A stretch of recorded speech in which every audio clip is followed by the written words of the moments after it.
When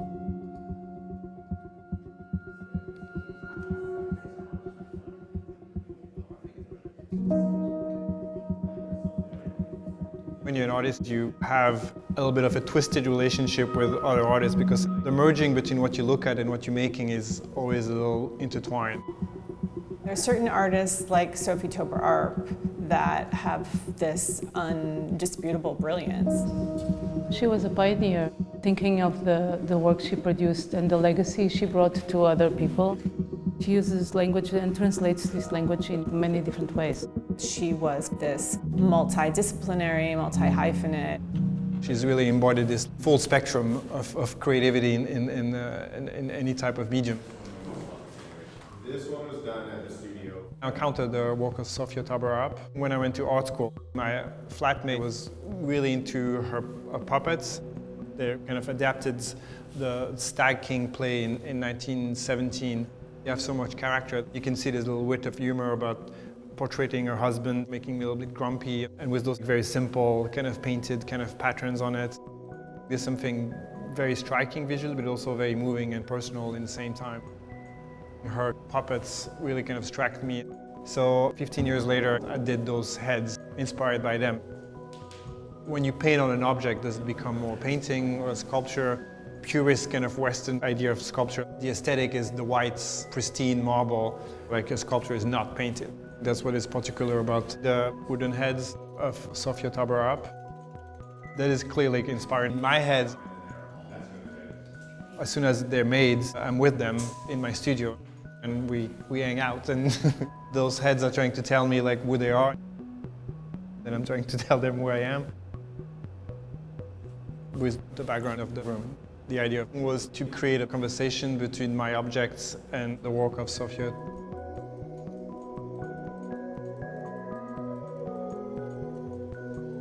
And I also make murals where I reproduce someone else's artwork on the wall, and then I add my work on top of it, or sometimes someone else's artwork.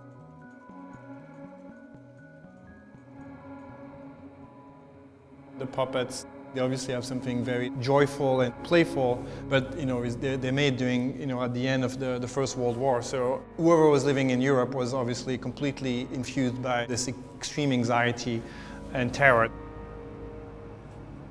Think about 1917, when sometimes like literally 100,000 people would die in a day. It was really a gruesome kind of time.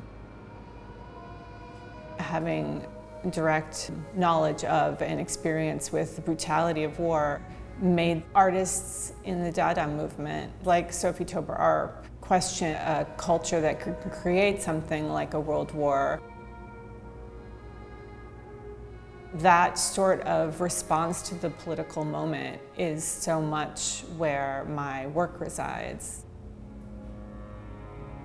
What does a practice that's anti-violent or anti-war look like? It's a practice that is about being alive in your body and experiencing the world in a new way, in a playful way.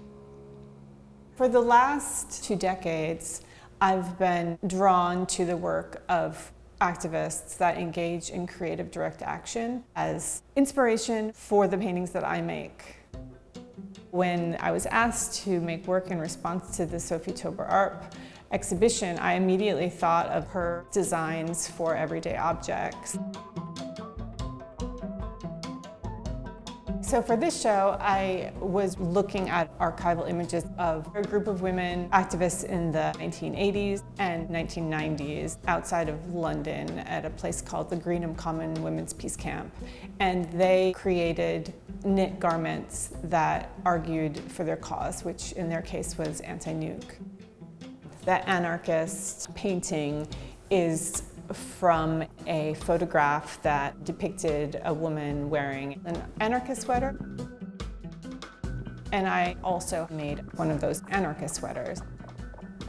I thought of the sweaters as this really interesting correlative to Sophie Taeuber-Arp's early pieces that were grid-based textile patterns.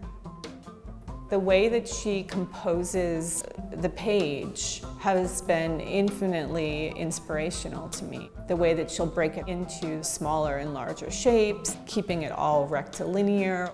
They're so beautiful to me in their simplicity.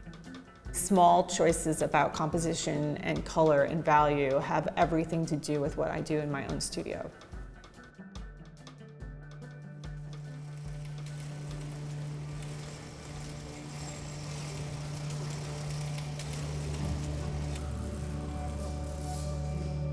I'm always interested in looking at the work of an artist.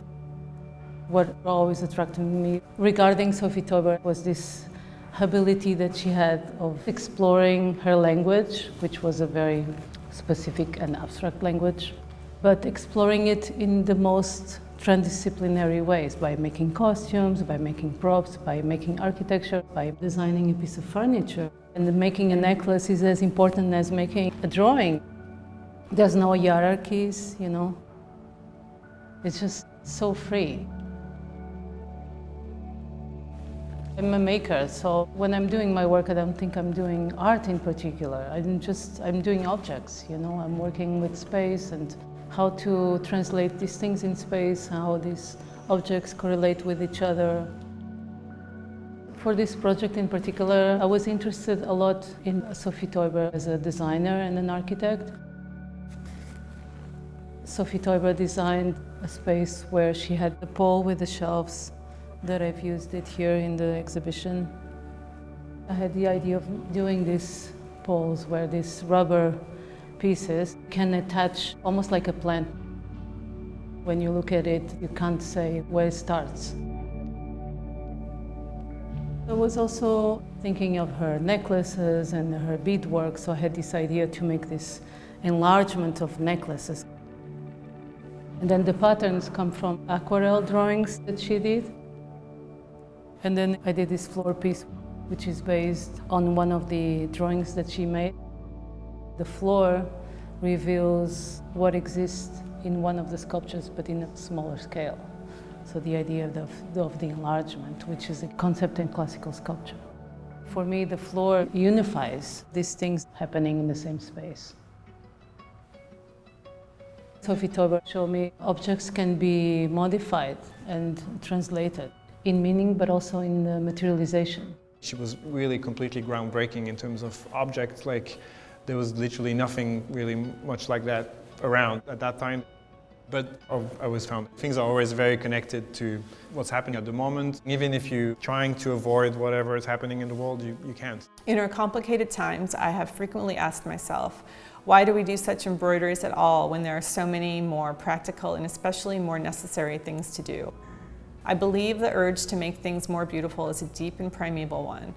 Only when we go into ourselves and attempt to be entirely true to ourselves will we succeed in making things of value, living things, and in this way help to develop a new style that's fitting for us.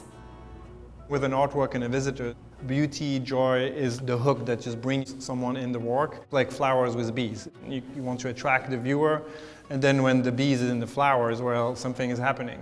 It's about language. It's about her language and her specific time and the artists she was engaged with. I find it quite interesting that she could multiply her language in so many different ways. Why do people spend so much time trying to bring the value that you espouse into form and then present it to the world? That's arguably the most embodied, most important thing a person can do.